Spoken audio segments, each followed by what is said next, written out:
Stop right there. If you think women want expensive gifts, a perfect six-pack, or someone who agrees with everything they say, you're dead wrong. And that misunderstanding? It's probably why your last relationship didn't work out. Look, I'm not here to sugarcoat anything.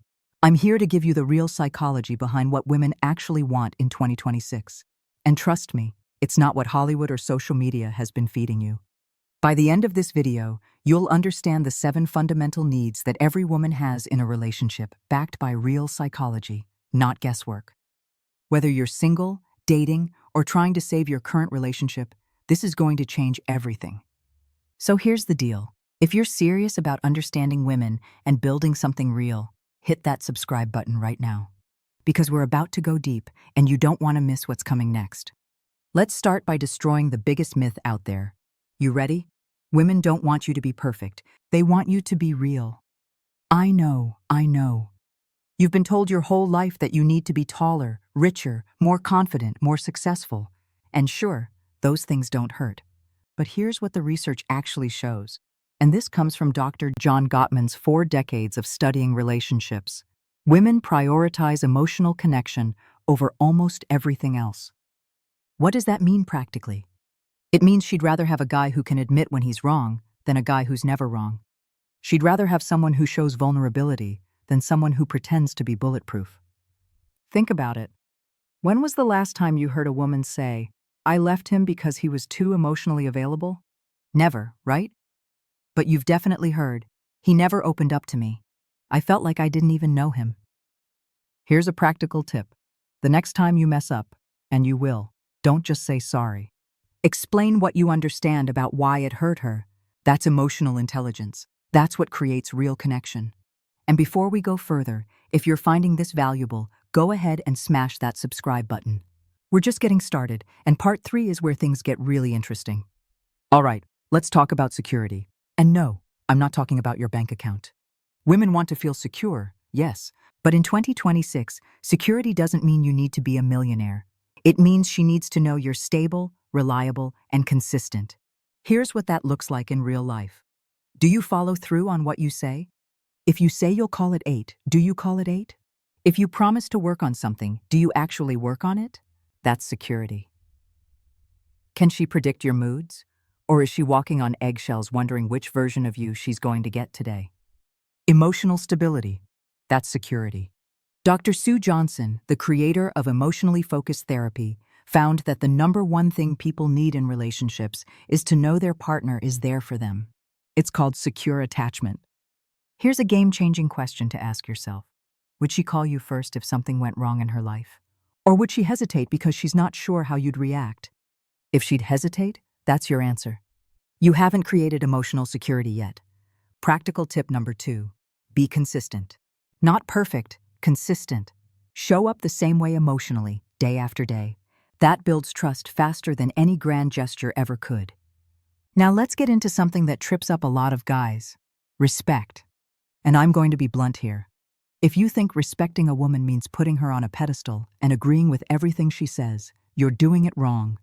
Real respect means treating her as an equal. It means valuing her opinions even when they're different from yours. It means her career, her goals, her dreams matter just as much as yours do. Here's where guys mess up in 2026. They think being supportive means being passive. Wrong. You can respect her and have your own opinions. You can support her dreams and have boundaries. That's not disrespect. That's being a whole person in a relationship. A study from the Gottman Institute found that relationships where both partners feel respected and valued have a 90% higher chance of lasting. 90%. So what does respect look like practically? It's listening to her talk about her day without immediately trying to fix everything. Sometimes she just wants to be heard. It's asking for her input on decisions that affect both of you. Not as a formality, but because you genuinely value what she thinks. It's never, and I mean never, dismissing her feelings as overreacting or being too sensitive. Her feelings are valid, period. And here's one that's huge. It's respecting her time. If she has a deadline or a commitment, you don't make her feel guilty for prioritizing it. Quick reminder, if you're getting value from this, hit that subscribe button. We've got 3 more critical points to cover, and you won't want to miss them. Let's talk about communication. And guys, this is where most relationships die. You know what the number one complaint women have in relationships is? He doesn't communicate. But here's the thing. You probably think you are communicating. You answer her questions, right? You tell her about your day. So what's the problem? The problem is that women don't just want information exchange. They want emotional connection through communication. Let me break this down with a real example. She says, "I had such a frustrating day at work." Bad response. "That sucks. What's for dinner?" Better response. "What happened?" Best response. "That sounds really tough. Tell me about it. What was the most frustrating part?" See the difference? The last one shows you're emotionally engaged, not just waiting for your turn to talk. Dr. Deborah Tannen, a linguistics professor who studied communication for decades, found that women use conversation to build intimacy, while men often use it to exchange information. Neither is wrong, they're just different. So here's your practical communication toolkit.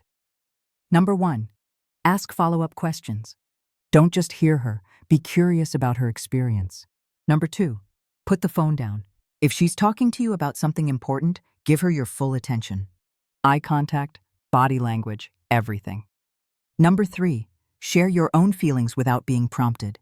Don't wait for her to drag it out of you. If something's bothering you, say it. Number 4, learn to fight fair. Disagree with the issue, not with her as a person. Never name call, never bring up past mistakes, and never say, "you always" or "you never." And here's the advanced move. Repeat back what you heard to make sure you understood. So what I'm hearing is, it sounds simple, but it's incredibly powerful. Here's a truth bomb. Women don't want perfection. They want effort. Let me say that again because it's crucial. She doesn't need you to be perfect. She needs to know you're trying. You know what kills relationships? It's not the big dramatic betrayals. Well, not usually. It's the slow erosion of effort. It's when you stop trying. When's the last time you planned a date? Not just agreed to one, actually planned it? When's the last time you complimented her on something other than her looks? When's the last time you did something thoughtful without being asked? Research from relationship expert Gary Chapman shows that everyone has different love languages, ways they prefer to give and receive love. But here's what they all have in common. They require effort. Words of affirmation require effort. You have to notice things and say them out loud. Quality time requires effort. You have to be present and engaged. Physical touch requires effort. You have to initiate and be attentive. Acts of service require effort.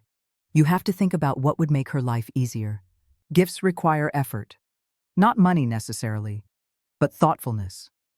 Here's the practical application. Do one small thing every single day that shows you're thinking about her. Text her something specific you appreciate about her. Not just "you're great," be specific. I love how patient you were with that difficult situation yesterday. Notice when she does something nice and thank her. "Thank you for making dinner. I know you were tired." Remember the little things she mentions and follow up on them. If she has a big presentation Tuesday, ask her Monday night if she's feeling prepared, and then ask Tuesday evening how it went. This isn't rocket science, it's just consistent effort. And that effort? It tells her she matters. Before we hit the final 2 points, make sure you're subscribed. This information could literally save or improve your relationship, and there's more where this came from. All right, we're almost done, but these last 2 points might be the most important. Women want a partner who's growing, not perfect, growing. Here's what that means. You don't have to have your whole life figured out. You don't have to be at the peak of your career, but you do have to be working towards something. Why? Because stagnation is unattractive. Not because women are shallow, but because growth is a sign of life. It's a sign that you're engaged with your own existence. Think about it from her perspective. She's constantly working on herself, her career, her friendships, her health, her personal development. She's reading, learning, evolving. If you're the same person you were 5 years ago with the same complaints, the same excuses, the same lack of direction, that's a problem. A study published in the Journal of Personality and Social Psychology found that people are more attracted to partners who have clear goals and are actively working toward them.